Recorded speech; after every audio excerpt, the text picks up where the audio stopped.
Bonjour tout le monde, merci de m'accueillir parmi vous. Je suis impressionné par le nombre de personnes présentes pour un titre aussi peu parlant que celui-là.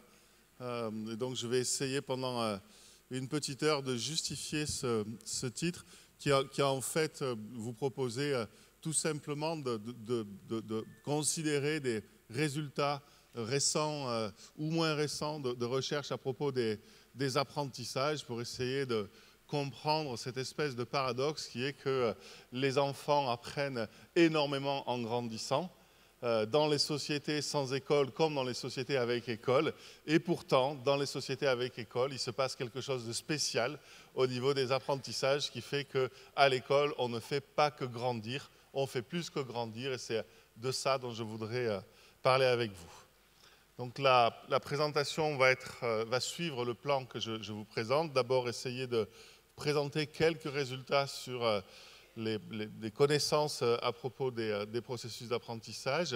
Après, dans un deuxième temps, vous présenter un point de vue spécifique, celui qui considère qu'on n'apprend pas de la même manière des connaissances primaires et des connaissances secondaires que je vais définir.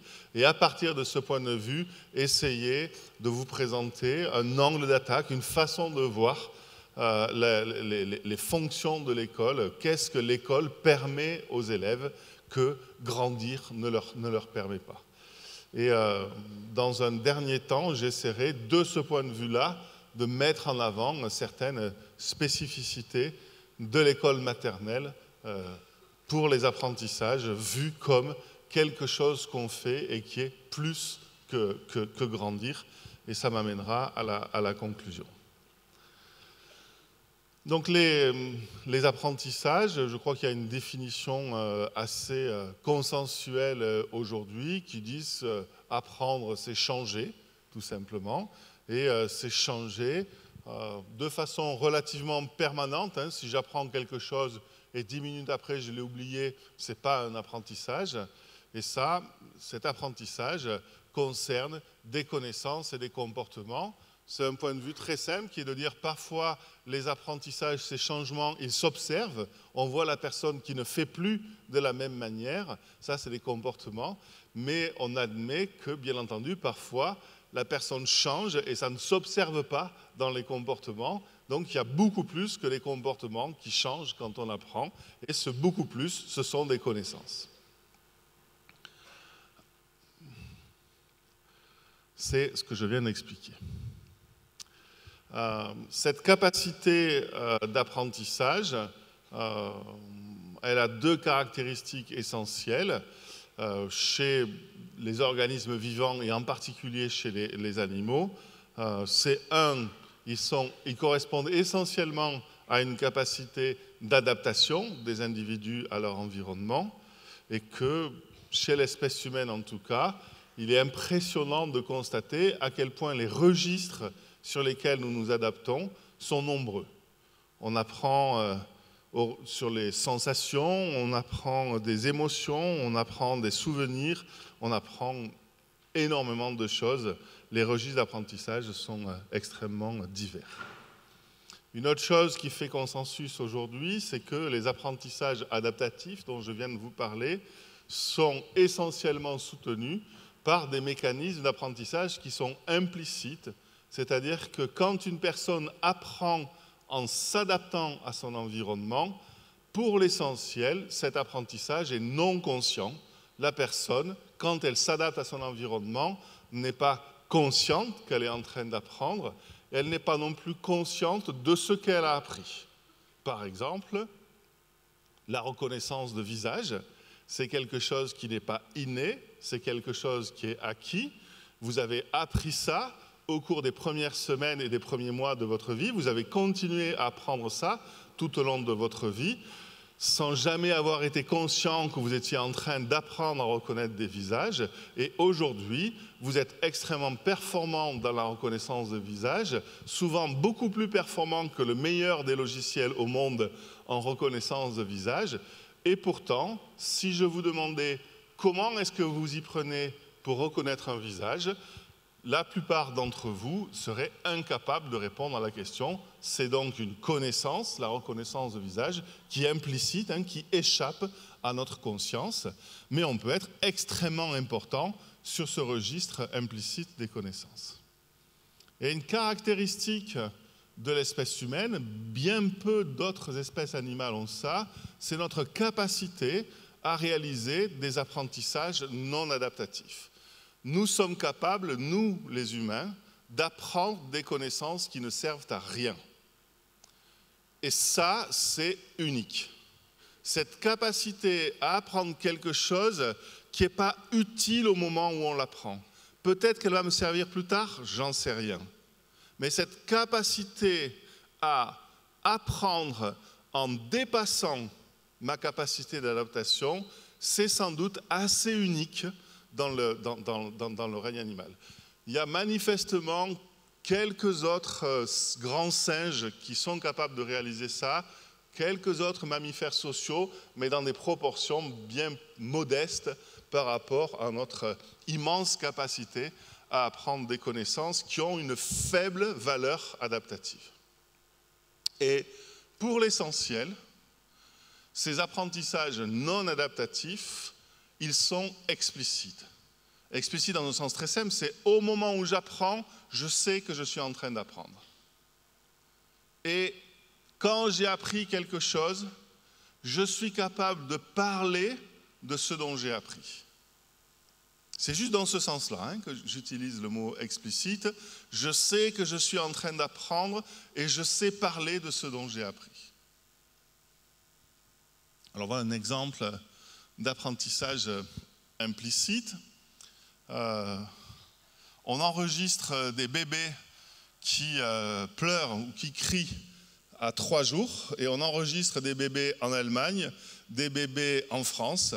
Et quand on regarde la courbe du son, c'est une courbe qui est différente chez des bébés français et chez des bébés allemands.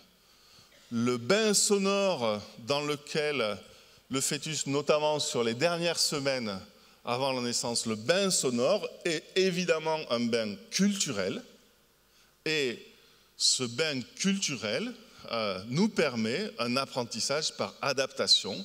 Bien entendu que dans le ventre de la mère, les fœtus entendent et les caractéristiques de leur environnement sonore permettent un apprentissage qui est, donc c'est pas inné, c'est bien de l'apprentissage et c'est précoce, ça peut précéder de quelques semaines la naissance, ce qui a permis à dire à certains auteurs qui ont peut-être un léger sens de l'exagération qu'il y avait un apprentissage musical qui était réalisé de façon tout à fait implicite et précoce. Un autre exemple, sans doute beaucoup mieux connu et un peu plus ancien, on demande à des élèves une tâche complètement stupide, mais les élèves étant gentils, ils répondent à la question. On leur présente 2 pseudomots, des mots qui n'existent pas, et on leur demande parmi ces 2 mots qui n'existent pas, lequel des 2 ressemble le plus à un vrai mot.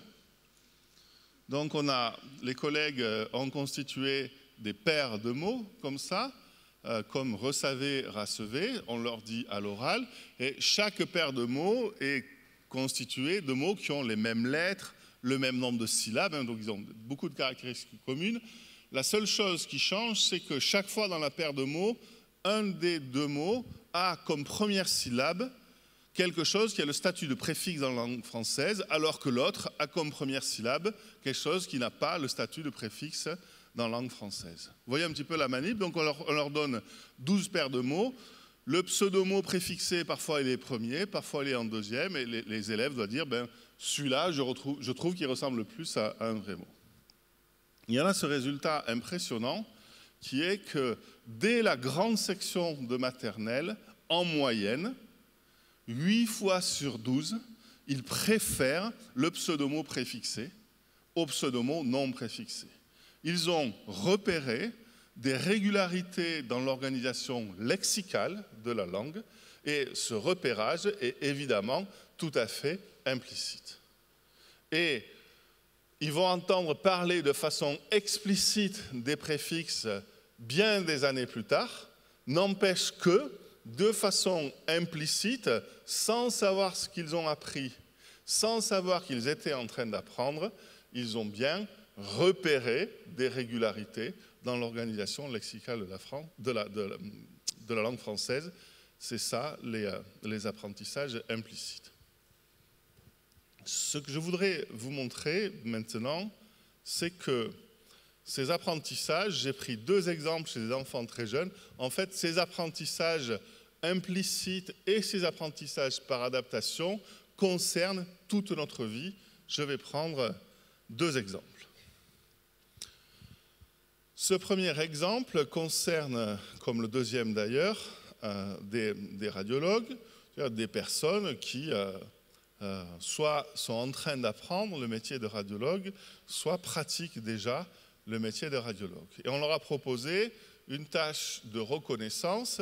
C'est tout simple. On leur présente 40 diapositives à un rythme assez élevé, une diapositive toutes les 500 millisecondes, de sorte que, en gros, ils ne peuvent pas réfléchir à chaque diapo qu'on leur présente. En 500 millisecondes, vous pouvez percevoir, vous pouvez être attentif, mais vous ne pouvez pas raisonner. D'accord ? Et parmi ces 40 diapos qu'on leur a présentés à un rythme assez rapide, il y en a la moitié qui sont des diapos qui présentent une lésion et la moitié qui sont des diapos qui ne présentent pas une lésion. C'est que des radios des poumons qu'on leur présente. Puis dans un deuxième temps, on va prendre ces 40 diapositives et on va les mélanger à 40 nouvelles diapositives. Et dans ces 40 nouvelles diapositives, il y en a encore la moitié avec une lésion, la moitié sans lésion. D'accord ? On se retrouve donc avec 80 diapositives et là, au rythme que les personnes souhaitent, chaque diapositive, on la présente et la personne doit décider, est-ce que je la reconnais, elle faisait partie du premier tas, ou je ne la reconnais pas, elle fait partie du second tas. Vous voyez la manip ? Alors, on fait ça avec des étudiants et des professionnels, des étudiants en début d'études de médecine, début d'internat, des professionnels en début de carrière et des professionnels avec au moins 10 ans d'expérience professionnelle. Quand on regarde le taux de reconnaissance correct, pour les radios qui présentent une lésion, on a une augmentation de la performance qui correspond à l'augmentation du niveau d'expertise. Plus les gens sont avancés dans leurs études et plus les gens sont avancés dans leur carrière, plus ils sont performants. Jusqu'ici, tout va bien. Vous devez vous demander pourquoi ils présentent ça. Ça n'a aucun intérêt. Sauf que quand on regarde leur performance pour les radios de poumons sains, voilà la courbe des résultats. Ils sont meilleurs pendant les études et quand l'expérience professionnelle commence, vous voyez leur performance qui chute pour atteindre un taux de réponse correct qui est autour de 0%, c'est-à-dire qui correspond exactement à la réponse au hasard. Donc, ils sont devenus plus performants dans la détection de lésions et ils sont devenus moins performants dans la reconnaissance de diapos qui ne portent pas de lésions. Vous voyez, on est bien dans des apprentissages professionnels et vous voyez, ces apprentissages sont purement des apprentissages adaptatifs.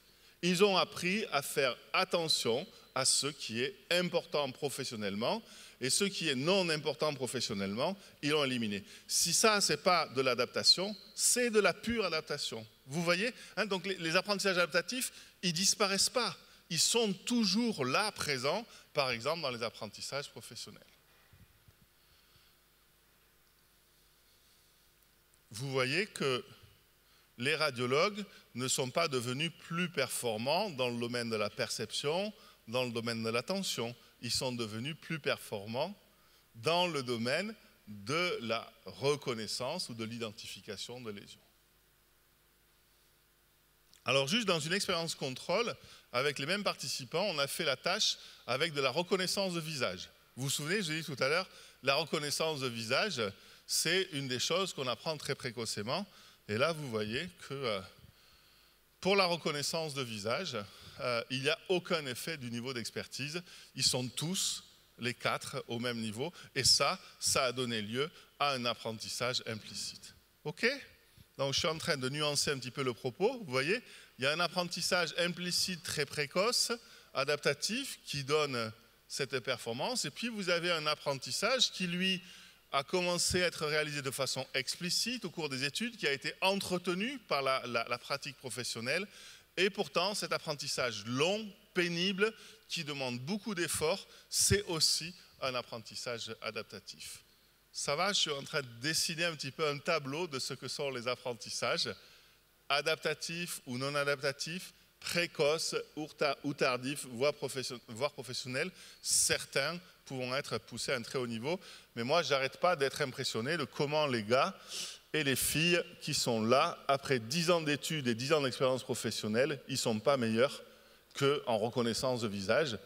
La reconnaissance de visage reste quelque chose à un très haut niveau de performance. Un autre exemple, très ancien celui-là, c'est Alfred Binet qui s'intéresse aux grands calculateurs et aux joueurs d'échecs. Il a fait des études de cas, notamment de 2 calculateurs qui sont des gens, aujourd'hui on dirait, je ne sais pas comment on dit, intellectuellement précoces, on dit ça aujourd'hui ou je ne sais plus comment on fait. Avant on disait surdoués. Haut potentiel, voilà. Et donc, ils étaient haut potentiel depuis la naissance, très très forts en calcul mental. Et il a eu l'idée, pour comprendre ces 2 cas de personnes prodigieusement douées en calcul mental, de les comparer à des caissiers, c'est-à-dire des personnes qui font profession de calcul mental et qui n'étaient pas du tout des personnes douées, des personnes qui ont quitté l'école à 12 ans, qui sont rentrées dans l'épicerie, puis qui sont allées à la caisse et puis qui ont pratiqué par nécessité professionnelle du calcul mental. Voilà un des résultats qu'il obtient. C'est des tâches de multiplication, donc l'idée, c'est que pour chaque multiplication qu'il demande au caissier et au calculateur, il regarde le temps mis pour trouver la bonne réponse. Donc je ne sais pas si... Est-ce que vous voyez ce qu'il y a à l'écran ou pas trop ? Donc ça se lit comme ça. Par exemple, pour faire, si vous regardez la 5e colonne, pour faire 638 multiplié par 823, le premier calculateur prodige a mis 6 secondes et 4 dixièmes, le deuxième calculateur 56 secondes, le premier caissier 4 secondes et le deuxième caissier 12 secondes. Après, si vous avez 7286 multiplié par 5387, 21 secondes pour le premier, 2 minutes et 7 secondes pour l'autre, et le premier caissier met 13 secondes.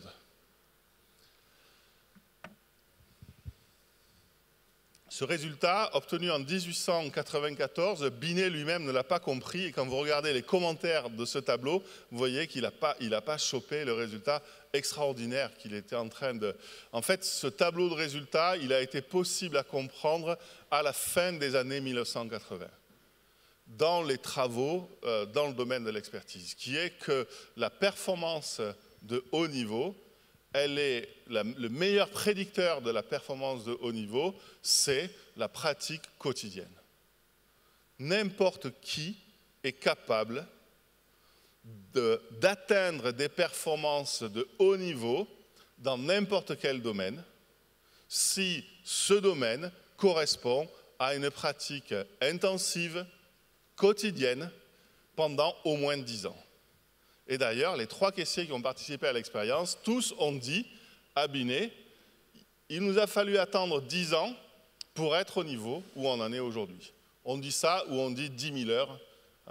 Et c'est ça le meilleur prédicteur des apprentissages. Alors bien entendu qu'il y a des différences entre ceux qui étaient doués pendant l'enfance, ceux qui n'étaient pas doués pendant l'enfance, mais cette différence est moins prédictrice du niveau de performance que cet apprentissage adaptatif lié à la pratique quotidienne. Et c'est ça qu'il faut intégrer aussi dans nos conceptions contemporaines de l'apprentissage.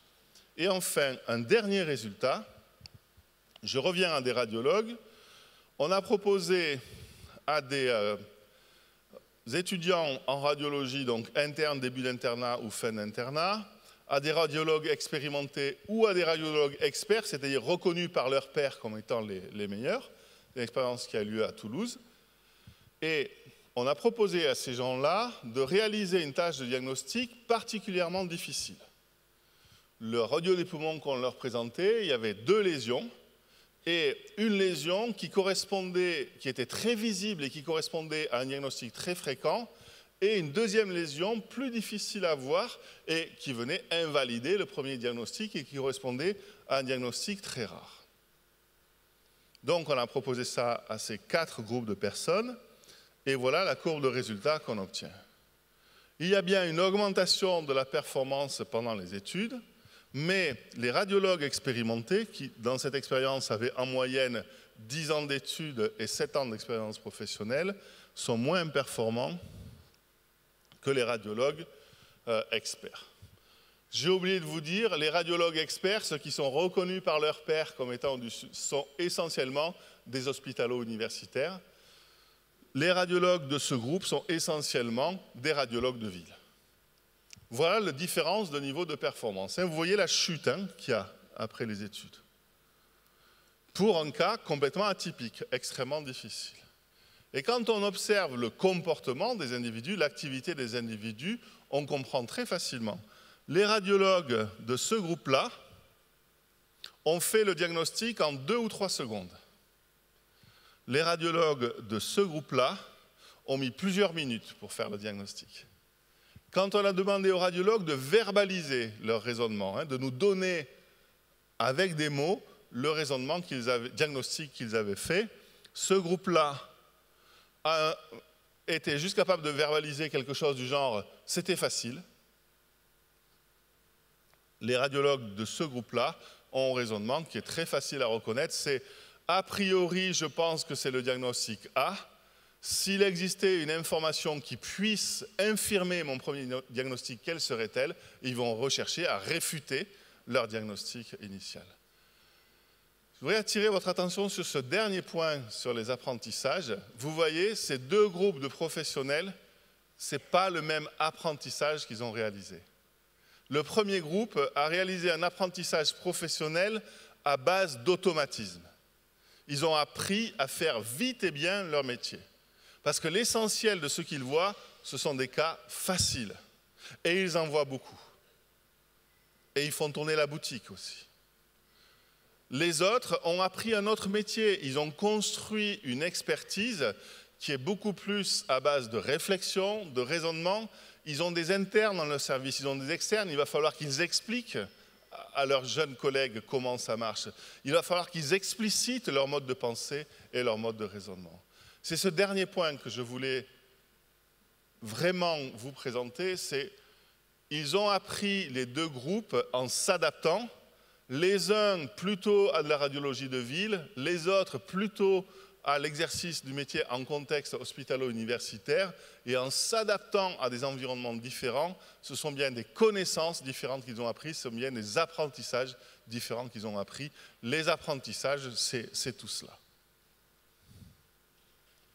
Donc, pour récapituler, on apprend de façon implicite, de façon passive ou active. Ces apprentissages sont systématiques, non coûteux, etc.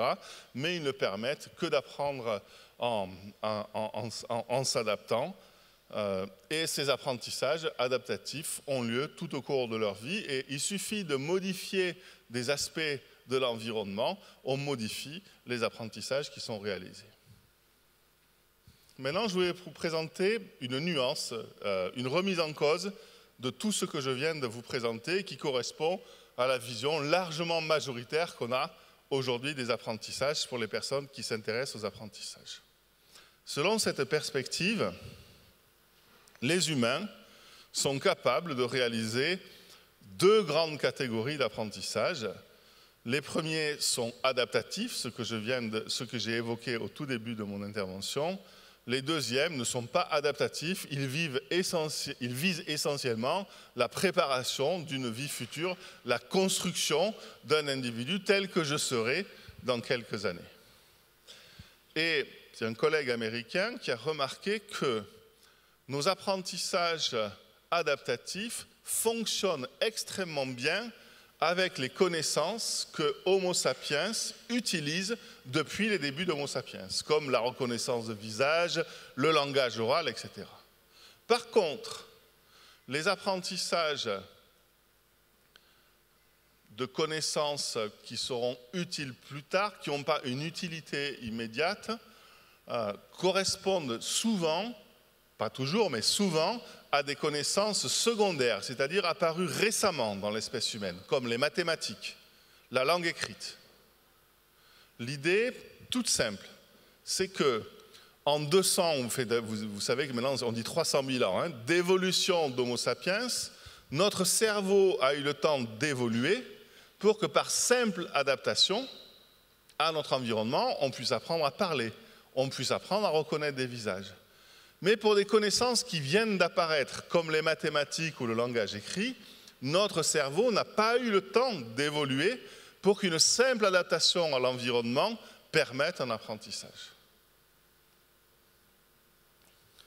C'est très important ce que je suis en train de vous dire, me semble-t-il, parce que cette distinction entre les connaissances primaires et les connaissances secondaires a un ensemble de conséquences qui, de mon point de vue, caractérisent les apprentissages scolaires. La première conséquence, c'est que du point de vue de l'attention, on n'a pour les connaissances primaires absolument pas ou si peu d'exigences attentionnelles. Je peux apprendre sans être attentif, alors que du côté des connaissances secondaires, l'attention est une condition nécessaire à l'apprentissage. On ne peut pas apprendre de connaissances secondaires sans être concentré, sans être attentif à ce qu'on apprend. Deuxième chose, les processus d'apprentissage eux-mêmes sont différents. Pour apprendre des connaissances primaires, l'essentiel des processus sont inconscients, ils ne demandent pas d'efforts cognitifs et ils sont extrêmement rapides.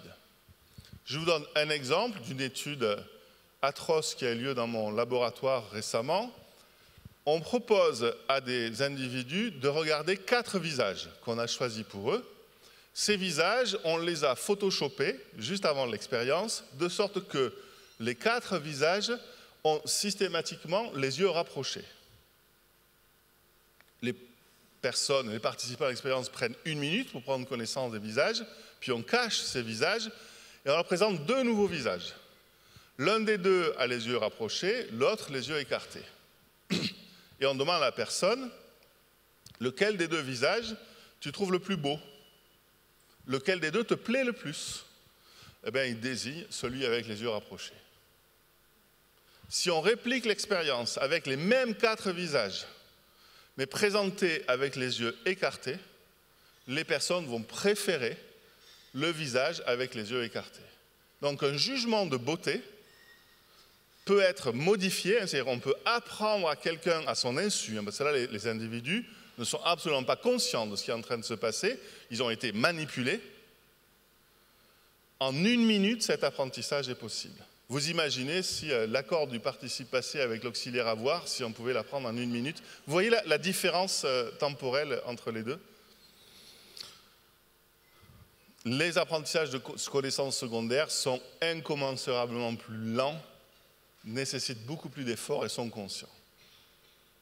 Deuxième différence, c'est que les apprentissages de connaissances primaires sont essentiellement fondés sur 3 activités que sont les interactions entre pairs, l'exploration de l'environnement et le jeu. Vous pouvez y aller, tous les mammifères sociaux, dont l'espèce humaine, au cours de leur enfance, ils mangent et ils dorment, ok, et en dehors de manger et dormir, ils jouent, ils explorent l'environnement et ils interagissent entre pairs. Ces 3 activités, aujourd'hui on a même l'hypothèse que ces espèces, dont fait partie l'espèce humaine, ont évolué pour trouver ces activités particulièrement motivantes, engageantes, et on dirait que les gosses ils se régalent à interagir, à jouer et à explorer, parce que ce sont les 3 moteurs principaux de l'apprentissage. C'est en jouant, c'est en interagissant et c'est en explorant qu'on apprend. Mais ce n'est pas spécifiquement humain, hein, beaucoup de mammifères sociaux ont ces trois mêmes activités.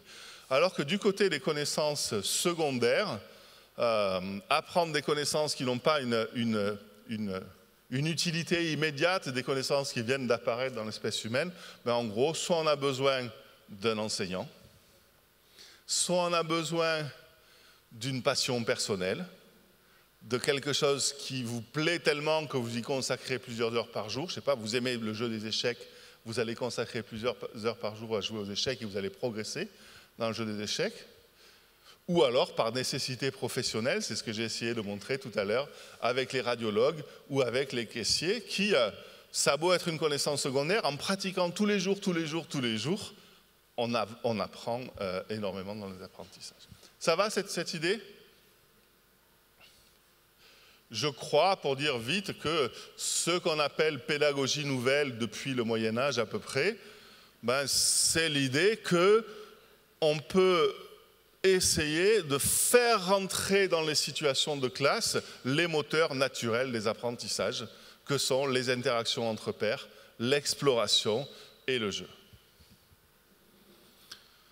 Donc il faudrait appeler ça de la pédagogie préhistorique finalement, hein, puisque on revient aux sources des apprentissages, ces apprentissages qu'on réalise si bien en dehors de l'école, ben, pourquoi pas essayer de les réaliser de la même manière. Sauf que, rappelez-vous, les connaissances primaires, la première colonne, c'est des apprentissages adaptatifs, la deuxième colonne, c'est essentiellement au service de cette capacité que nous avons à apprendre des connaissances qui ne sont pas immédiatement utiles.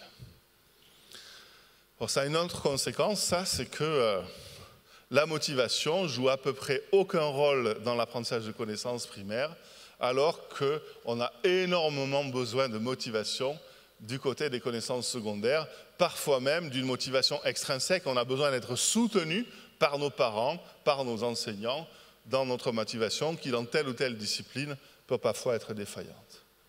Et enfin, un dernier truc qu'on a découvert avec un collègue australien, c'est qu'il semble que le mécanisme de généralisation des connaissances fonctionne très bien du côté des connaissances primaires, parfois même un peu trop bien. On a tendance à surgénéraliser des connaissances, alors que du côté des connaissances secondaires, la généralisation, le transfert de connaissances, il n'est pas accompagné par un enseignant. Souvent, la connaissance reste dans le contexte où on l'a apprise pour la tâche qui nous a permis d'apprendre. Bon, je vais passer, là c'était pour vous donner tout un tas d'exemples de ce que sont les connaissances primaires, c'est-à-dire toutes ces connaissances que l'on apprend en grandissant, toutes ces connaissances que les enfants des sociétés sans école apprennent aussi bien que les enfants des sociétés avec école, mais qui ont le grand problème d'être uniquement des apprentissages adaptatifs. Donc pour récapituler tout ce que je viens de vous dire, l'idée c'est que nous serions capables, nous humains, d'apprendre des connaissances primaires essentiellement sans enseignement, avec des processus d'apprentissage qui correspondent essentiellement à de la maturation. Apprendre et grandir sont synonymes pour les connaissances primaires. Mais nous serions aussi capables d'apprendre des connaissances secondaires qui nécessitent un enseignement, des efforts, de la motivation et qui fonctionnent soit par découverte, coup de bol, l'élève a découvert ça par lui-même, soit par guidage, par enseignement. Et pour les connaissances secondaires, l'idée c'est que grandir et apprendre ne sont absolument pas synonymes. Ces apprentissages-là, on a besoin d'écoles pour les apprendre. Ces apprentissages-là ne sont pas possibles en dehors de contextes spécifiques. Je dis tout ça au conditionnel, qu'on aura un moment pour échanger après, bien entendu. Si vous vouliez réfuter ce point de vue, j'en serais heureux, ça me permettrait de progresser un peu. Du coup, dans ce contexte-là, à partir du cadre que je viens de vous présenter, il me semble qu'on peut envisager qu'une des fonctions principales de l'école, c'est de combler les lacunes des apprentissages adaptatifs. C'est bien parce que s'adapter à son environnement, ça ne suffit pas pour devenir un adulte dans nos sociétés, contrairement aux sociétés agricoles, par exemple, où vous pouvez grandir en apprenant votre environnement et en apprenant ce que vos parents sont capables de vous transmettre. Vous pouvez très bien devenir un adulte comme ça. L'idée, c'est que dans nos sociétés, et toutes les sociétés, à un moment de leur histoire, inventent les écoles à partir du moment où grandir, ça ne suffit plus. S'adapter à son environnement, ça ne suffit plus. On a besoin de plus que de l'adaptation. On a besoin de plus que de grandir pour devenir un adulte dans des sociétés qui, par exemple, bougent vite.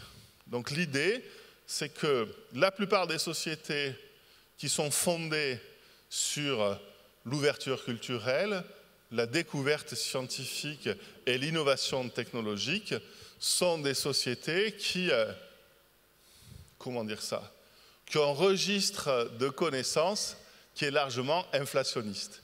Vous voyez ce que je veux dire? C'est que, à cause de vous, les enseignants qui font bien leur métier, à chaque génération suivante, il va y avoir plus d'ingénieurs, plus d'artistes, plus d'écrivains qui vont générer de nouvelles connaissances secondaires.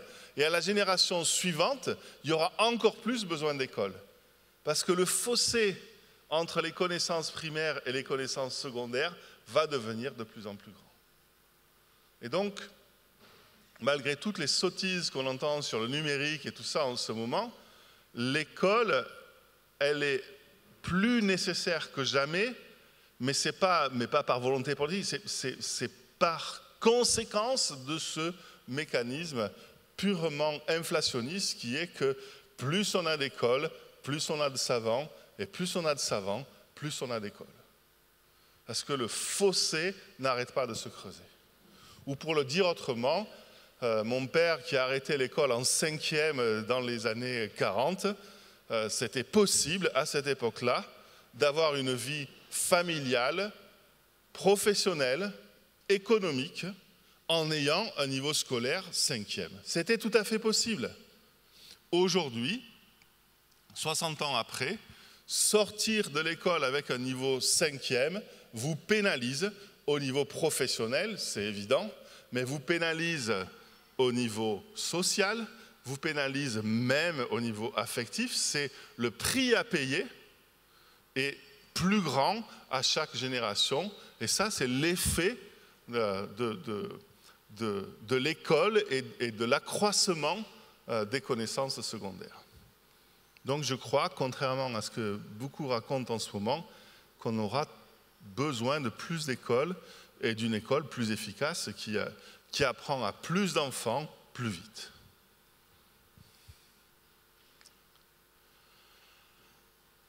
Bon, ça c'est juste tout ce que je viens de dire, moins un point que je n'ai pas encore abordé, mais qui est évident pour vous qui êtes enseignants, c'est qu'une caractéristique des apprentissages scolaires, c'est qu'il y a souvent une différence entre la tâche, c'est-à-dire ce que je fais faire à mes élèves, et la connaissance, ce qu'ils vont apprendre en réalisant la tâche.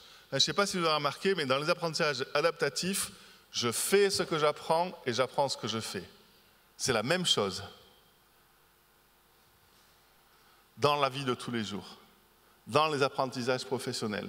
Dans les apprentissages scolaires, en mathématiques par exemple, je donne un problème à mes élèves, mais ce n'est pas pour qu'ils résolvent le problème mathématique. La résolution du problème mathématique n'est que le moyen, et c'est en résolvant le problème mathématique qu'ils vont identifier telle propriété, qu'ils vont comprendre tel phénomène, qu'ils vont mettre en œuvre telle démarche. Ça va la différence entre l'activité et le but de l'activité, c'est-à-dire l'acquisition de connaissances.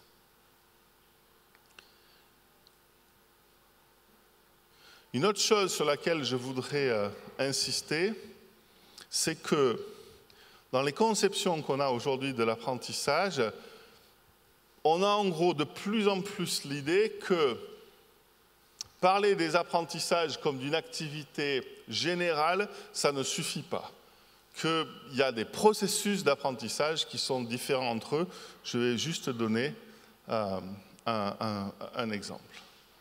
il y a un résultat qui est connu depuis 1946, qui est le suivant. Quand vous donnez un échiquier avec 25 pièces sur l'échiquier, une partie en cours, à un joueur d'échecs qui n'a pas joué cette partie, d'accord, il arrive, il voit juste les 25 pièces sur l'échiquier. Quand vous lui donnez ça et que vous lui donnez à peine 2 secondes pour prendre connaissance de la partie, vous jetez les pièces sur le côté, ben ce joueur d'échecs, selon son niveau, il va être capable de replacer un nombre de pièces qui est proche de 4 pour les joueurs débutants, 10-11 pour les bons joueurs et 16-17 pour les joueurs avancés. Ce résultat date de 1946. À l'époque, vous vous souvenez, années 40, années 50, même dans les années 60, vous aviez 2 écoles. Les inéistes qui vous expliquaient ça, c'est la preuve que les gens qui ont une bonne mémoire deviennent bons aux échecs.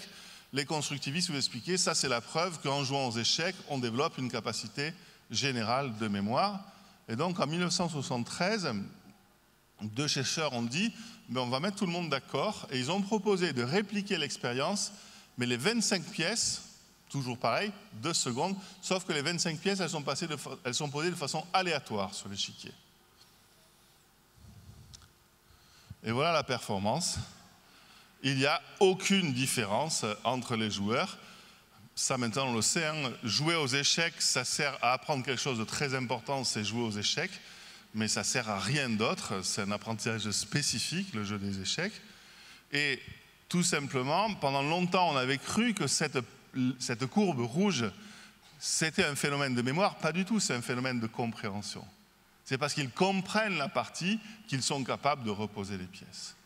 Donc juste ça pour dire que je crois que la vision qu'on a aujourd'hui des apprentissages, c'est que apprendre, parfois c'est comprendre, parfois, c'est mémoriser, parfois, c'est apprendre à faire, parfois, c'est conceptualiser que apprendre, c'est un ensemble de processus qui sont assez différents. J'ai voulu les représenter ici, mais je ne vais pas m'arrêter dessus. Mais apprendre, ça sert à tout ça. Hein, c'est ce que j'essaie de dire. C'est apprendre à l'école, c'est réaliser tous ces apprentissages différents qui sont très difficiles souvent de réaliser en dehors de l'école. Donc avec cette vue des apprentissages, cette perspective sur l'apprentissage qui correspond en gros aux travaux sur les apprentissages au cours des 10 dernières années, comment ça nous permet de percevoir, comprendre les spécificités des apprentissages à l'école maternelle. Alors effectivement, si vous lisez les nouveaux programmes, on vous dit ben voilà, c'est une école qui s'adapte aux jeunes enfants, qui les accompagne dans les transitions, etc., qui tient en compte le développement, qui pratique une évaluation positive, des programmes qui vous disent qu'elle organise aussi des modalités spécifiques des apprentissages, et vous avez vu que dans les 4 grandes activités, on retrouve d'une part les activités qui empruntent aux apprentissages naturels et d'autre part des activités qui sont spécifiques comme se remémorer, s'exercer ou mémoriser. Et donc je crois que dans les programmes de l'école maternelle, on retrouve bien cette conception contemporaine de l'apprentissage qui, d'une part, conçoit les apprentissages comme relevant de l'adaptation à l'environnement. Et donc, l'école maternelle, en gros, c'est proposer un environnement aux élèves dans lequel ces apprentissages par adaptation pourraient être mis en œuvre. Et d'autre part, on trouve dans ces programmes l'idée qu'il y a des apprentissages scolaires qui sont fondés sur des activités spécifiques et sur des processus spécifiques. Et bien entendu, la dimension sociale dont je parlais est présente, évidemment. Donc, ce n'est pas moi qui ai rédigé les programmes de l'école maternelle, donc je peux me permettre d'en dire du bien. Je pense qu'il y a aujourd'hui une conception de l'école maternelle qui me semble parfaitement en phase avec ces visions qu'on a aujourd'hui des apprentissages. Peut-être même l'école maternelle était bien en avance sur nos conceptions contemporaines de l'apprentissage.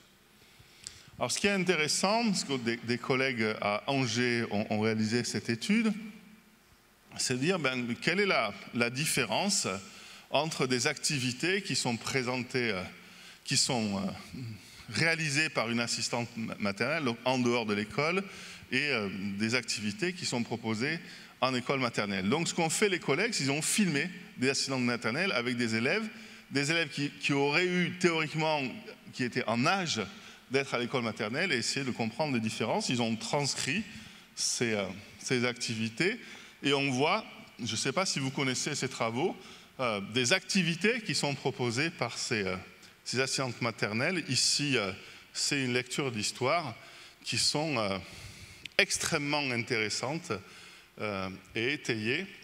Mais quand on lit ces travaux et quand on les analyse, il y a quelque chose qui est très intéressant, c'est que malgré toute la richesse, malgré tout l'intérêt des activités, il y a une chose qui est absente, c'est la construction, c'est la progression. C'est-à-dire que ces activités, elles sont intéressantes, mais elles sont suspendues. Vous voyez, elles ne s'inscrivent pas dans la progression des apprentissages des élèves qui sont en train, semaine après semaine, mois après mois, année après année, de construire quelque chose. Ce sont des activités, mais ce sont des activités qui ne s'inscrivent pas dans une progression. Et ça, c'est une autre caractéristique des apprentissages scolaires qui est assez unique et qu'on ne retrouve pas dans tout un tas d'activités périscolaires ou dans la vie de tous les jours. Et c'est aussi là-dessus que je voulais insister. Par ailleurs, l'école maternelle a des effets qui sont des effets indirects, qui sont extrêmement importants à prendre en compte, notamment les effets sur les parents. Ce n'est pas l'objet de mon intervention ici, mais je me permettais de citer ces travaux de ma collègue Garnier parce que, de mon point de vue, parmi les études récentes sur l'école maternelle, c'est sans doute une des études les plus porteuses et qui a le mieux spécifié, notamment pour les gens qui ne connaissent pas l'école maternelle, l'importance de l'école maternelle du point de vue des apprentissages, du point de vue du développement, mais du point de vue de la socialisation aussi. Donc pour conclure, je vous remercie d'être venu à cette conférence au titre super bizarre.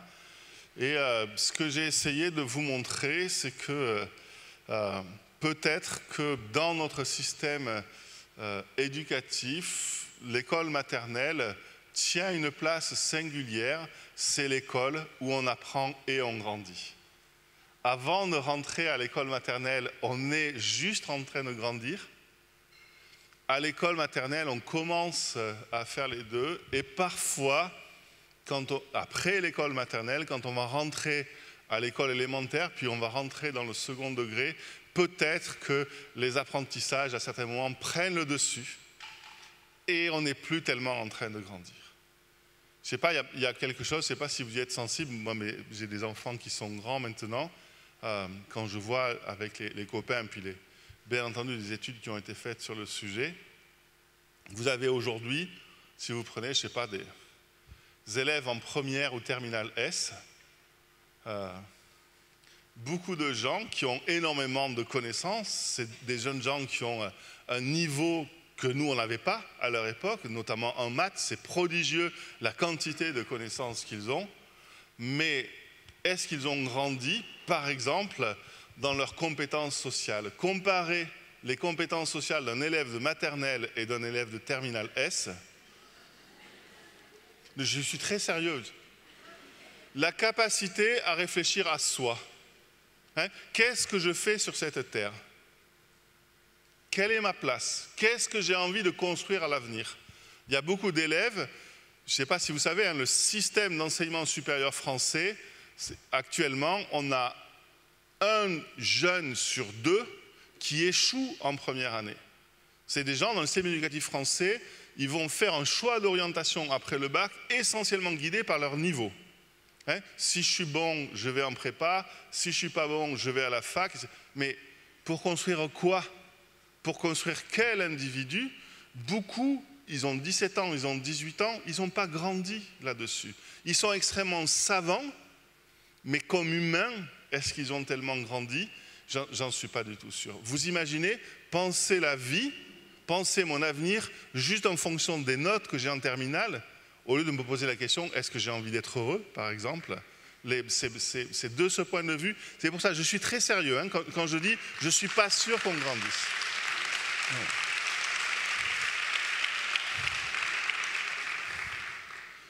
Bon, après j'avais une autre conclusion qui était beaucoup moins fun, donc je vais peut-être la saper. Et c'était l'exemple de l'oral, mais vous me poserez des questions si vous voulez. Et donc voilà, ma vraie conclusion, c'est celui-là. Merci.